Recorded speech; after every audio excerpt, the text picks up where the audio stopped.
Where land meets sky, and where earth once roared with fire, lies Santorini, a crescent-shaped island perched on the edge of the Aegean Sea. Santorini is not only a destination, it is a legend, a myth, and a living memory of the power of nature. For millennia, travelers, merchants, conquerors, and dreamers have gazed upon these cliffs, wondering at their beauty and trembling at their history. Today, our journey begins here, where sea and stone tell one of the world's most extraordinary stories. As your plane descends from Athens, or your ferry rounds the final bend of the caldera, Santorini reveals itself.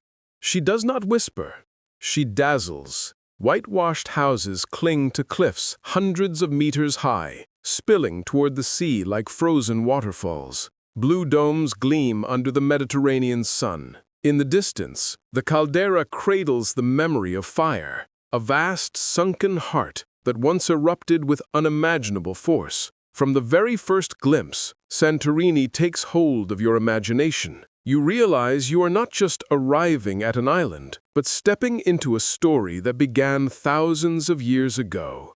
More than 3,500 years ago, around 1600 BC, the island then known as Thera was shaken by one of the largest volcanic eruptions in human history. Scholars call it the Minoan eruption. It was so powerful that it shattered the island into pieces, collapsing its center into the sea. Ash and pumice rained across the Aegean. Tsunamis swept the coasts of Crete, devastating the Minoan civilization. The sky darkened, climates shifted, and legends were born. The eruption left behind the Great Caldera, a giant sea-filled crater ringed by steep cliffs. When you stand on those cliffs today, gazing into the blue expanse, you are looking directly into the memory of that disaster. The very shape of Santorini, its crescent embrace of sea and rock, is the mark of the eruption's fury. To walk here is to walk in the shadow of fire. But the eruption left behind more than geology. It left stories. Some believe the catastrophe inspired one of the greatest myths of all time. Atlantis, the philosopher Plato, writing centuries later, described a powerful island civilization that vanished beneath the waves in a single day and night. Could Santorini have been that island? The parallels are tempting. A thriving culture destroyed by disaster, an island sinking into the sea, a memory passed down through generations. Whether Atlantis was real or not, the legend lingers here. When the sun sets over the caldera and the sea glows red, you can almost imagine a lost city sleeping beneath the waves. Evidence of that lost civilization lies at Akrotiri, on the island's southern shore. Buried beneath volcanic ash for thousands of years, Akrotiri is often called the Pompeii of the Aegean. Walking its preserved streets, you glimpse life frozen in time. Multi-story houses, sophisticated drainage systems, vibrant frescoes of dolphins and flowers, all testified to a society advanced beyond its era. Here lived merchants, sailors, and artisans, their lives suddenly halted by fire and ash. Unlike Pompeii, no human remains have been found, suggesting the inhabitants had warning and fled. Yet their world remained, sealed in silence, until modern archaeologists uncovered it. To wander Akrotiri today is to walk in two worlds at once: the past, perfectly preserved, and the present, alive with curiosity. After the eruption, Santorini slowly rebuilt itself. By the 9th century BC, Greek settlers established a city high on Mesa Vuno mountain, overlooking the black sand beaches below. They called it Ancient Thera. From its lofty ridge, temples to Apollo and Artemis were raised. Theaters echoed with voices, and markets bustled with life. Today, walking among its ruins, you can look out across both the eastern and western seas, a view that once allowed the city to command the waters around it. The stones may be weathered, but the spirit of ancient Greece lingers. Through the centuries, Santorini belonged to many worlds. The Romans came, leaving their influence in trade and governance. The Byzantines built churches and monasteries, anchoring faith in the landscape. Then, in the 13th century, Venetian conquerors arrived. They fortified the island with castles and lookout towers, shaping villages into labyrinths to confuse pirates. Pyrgos, Emporio, and Imiro Vigli all still carry the marks of those fortresses. Narrow alleys wind like puzzles, built not for beauty, but for defense. Yet beauty is what they became, as time softened their edges and turned fortifications into homes. In the 16th century, the Ottomans took control. Life shifted again. Taxes were levied, trade routes changed, and yet Santorini endured. Under Ottoman rule, the island's Orthodox faith deepened. Small chapels dotted the countryside, their whitewashed walls and blue domes standing as beacons of identity. Bells rang across the valleys, not only calling the faithful to prayer, but also echoing resilience, the will of a people to preserve their traditions through centuries of change. The 20th century brought both hardship and transformation.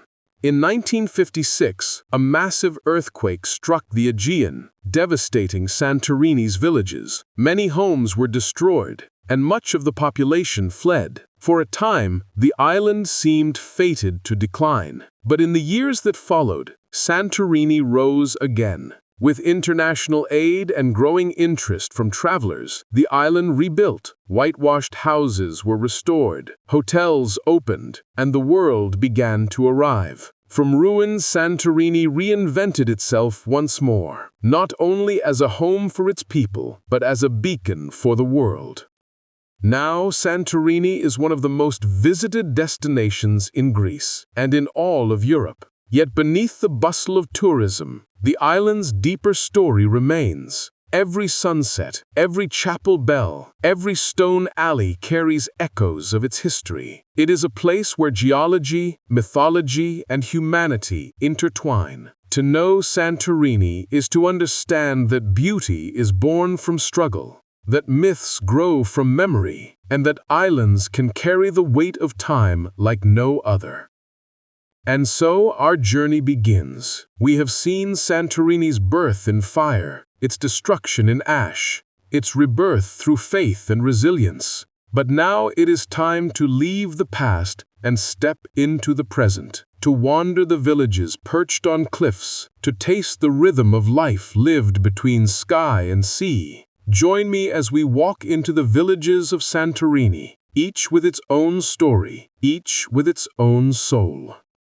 Perched on the very tip of Santorini's crescent, Oia is the island's most famous village, a place where postcards come alive, where the blue domes and whitewashed houses are more than symbols. They are a promise of beauty itself. Oia is a village that doesn't just exist on the cliffs, it clings to them, spills down them, merges with them, as if the rock and the walls are one and the same.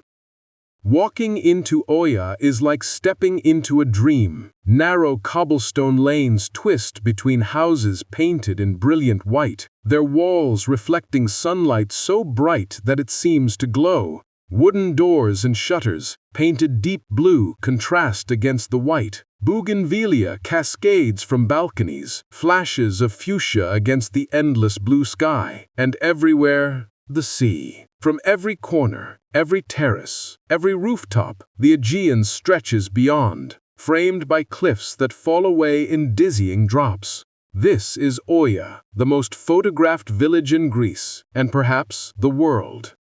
The streets of Oia are not built for cars. They are built for feet, for wandering slowly, for losing yourself. As you walk, you pass jewelry shops where craftsmen hammer silver and gold, boutiques with flowing linen dresses, art galleries filled with paintings of the very scenes outside their doors. The scent of fresh bread drifts from bakeries, and the sound of laughter spills from tavernas hidden in courtyards. Cats lounge lazily in doorways, watching tourists with the calm indifference of those who have seen it all before.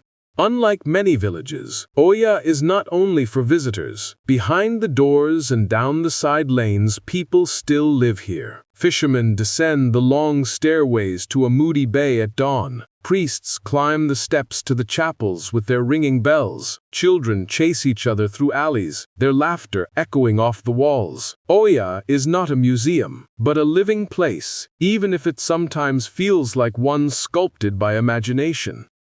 Every journey ends, but every journey also begins again in memory. Before we say goodbye to Santorini, let us step back and reflect on what to know, how to prepare, and why this island leaves such a mark on the soul.